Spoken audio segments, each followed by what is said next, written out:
ಸಾಮಾಜಿಕ ಜಾಲತಾಣ ಹಾಗೂ ನಿಮ್ಮ ಮಾಧ್ಯಮದ ಮುಖಾಂತರ ಒಂದು ವಿಚಾರವನ್ನ ಪ್ರಸ್ತಾಪಿಸುವುದಕ್ಕೆ ನಾನು ಬಯಸ್ತೀನಿ. ಅದೇನು ಅಂತ ಹೇಳಿದ್ರೆ, ಬೆಂಗಳೂರು ನಗರದ ಪ್ರತಿಷ್ಠಿತ ಮಸೀದಿಯಾಗಿರ್ತಕ್ಕಂಥ ಜಾಮಿಯಾ ಮಸೀದಿಯ ಖತೀಬ್ ಅವ್ರ ಇಮಾಮ್, ಅಲ್ಲಿನ ಖತೀಬ್ ಅವ್ರ ಇಮಾಮ್ ಮೌಲಾನಾ ಮಸೂದ್ ಇಮ್ರಾನ್ ಸಾಹೇಬರ ಮೇಲೆ ಒಬ್ಬ ಅಪರಿಚಿತ ವ್ಯಕ್ತಿ ಈ ಕೆಲವು ದಿನಗಳ ಹಿಂದೆ ಎಐ ತಂತ್ರಜ್ಞಾನ ಅಂದ್ರೆ ಎಐ ಟೆಕ್ನಾಲಜಿಯನ್ನ ಬಳಸಿ ಅವರ ಮೇಲೆ ಇಲ್ಲ ಸಲ್ಲದ ಆಧಾರ ರಹಿತ ಆರೋಪಗಳನ್ನ ಮಾಡಿದ್ದಾರೆ ಅಂತ ಇಡೀ ಜನಾಂಗ ಒಪ್ತದೆ. ಅದಕ್ಕೆ ಕಾರಣ ಏನಂತ ಹೇಳಿದ್ರೆ, ಮಸೂದ್ ಇಮ್ರಾನ್ ಸಾಹೇಬ್ರವರ ಮೂಲ ಕೋಲಾರ ಜಿಲ್ಲೆ.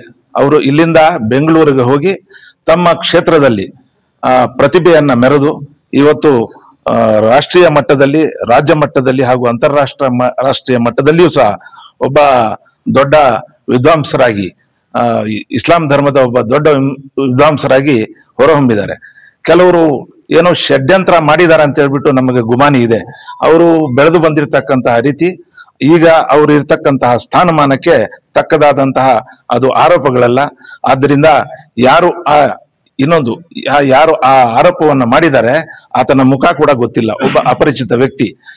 ಏನಾದ್ರೂ ಇರಲಿ, ಇದರ ಹಿಂದೆ ಒಂದು ದೊಡ್ಡ ರಾಜಕೀಯ ಪಿತೂರೇನೋ ಅಥವಾ ಷಡ್ಯಂತ್ರ ಇರಬಹುದು ಅಂತ ನಾವೆಲ್ಲ ಆರೋಪ ಮಾಡೋದಕ್ಕೆ ಹಿಂದೇಟು ಹಾಕಲ್ಲ.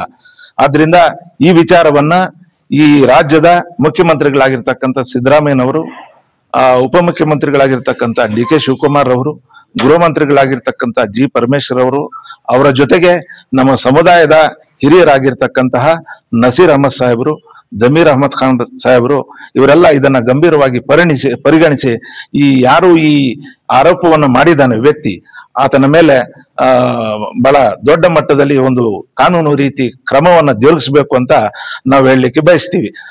ಅದಲ್ಲದೆ ನಾವು ಮಸೂದ್ ಇಮ್ರಾನ್ ಸಾಹೇಬರಲ್ಲಿ ಒಂದು ಮನವಿಯನ್ನು ಮಾಡ್ತೀವಿ. ಏನು ಅಂತ ಹೇಳಿದ್ರೆ, ಪ್ರವಾದಿಯವ್ರನ್ನೇ ಇಂಥ ಆರೋಪಗಳು ಬೀಳಿಲ್ಲ. ಆಯಾ ಸಂದರ್ಭದಲ್ಲಿ, ಪ್ರತಿಯೊಂದು ಸಂದರ್ಭದಲ್ಲಿ ಕೂಡ ದೊಡ್ಡವರನ್ನ ಯಾರು ಈ ಮಹಾಪುರುಷರು ಇರ್ತಾರೆ, ಯಾರು ಈ ಸಮಾಜಕ್ಕೆ ಸಾಧನೆಗಳನ್ನು ಮಾಡ್ತಾರೆ, ಅವರಿಗೆ ಆರೋಪಗಳನ್ನ ಮಾಡದೇ ಇರತಕ್ಕಂಥ ಸಂದರ್ಭ ಇಲ್ಲ.